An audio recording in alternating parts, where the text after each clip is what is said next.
Hey guys, this is Hamon, and welcome back to Bytesize, the show where I review games that I've taken interest in. They don't have to be old, they don't have to be new, they just have to be something I'm interested in. And today is going to be a little different, as I'm not talking about a game in particular, rather I'm talking about a emulation system. That is to explain, I have, in the early month of March, obtained a Raspberry Pi 4 for myself and my father for his birthday. That is to say, I got two of them.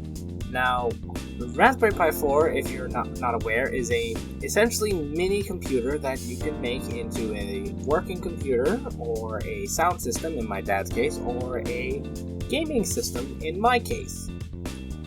And a disclaimer right up front, as with most emulation things, this requires ROMs, which, as several people point out, you need, in order to avoid legal issues, for the most part, you should get games that you've already owned. And with that out of the way, I will just say this: it works pretty well for the most part. I gotten ROMs for Game Boy Advance games, Game Boy Color games, Nintendo 64, one or two PlayStation games, and they all work fine. PlayStation requires you to have a BIOS for it so that the games work a little better. Nintendo 64, it's very decisive. Depending on the game you get, it could require you to search the web for a better version, because the ones I got did not work. Some of them did not work well or have issues.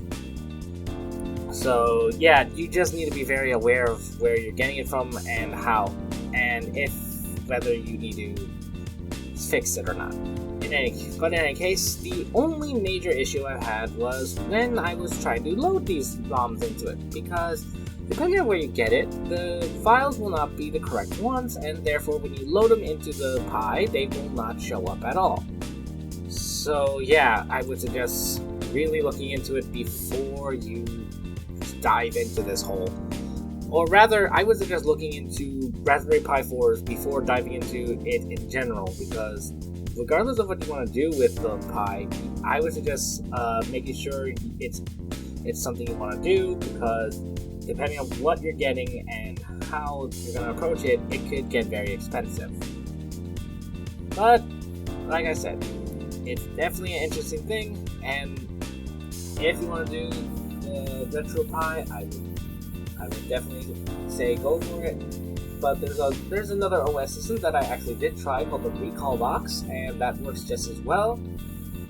And that's really it. If you want to find out more about both of those things, again, look up videos on them. But other than that, I'm going to say thanks for watching. I hope you enjoyed this little quick video, and I'll see you next time. Bye!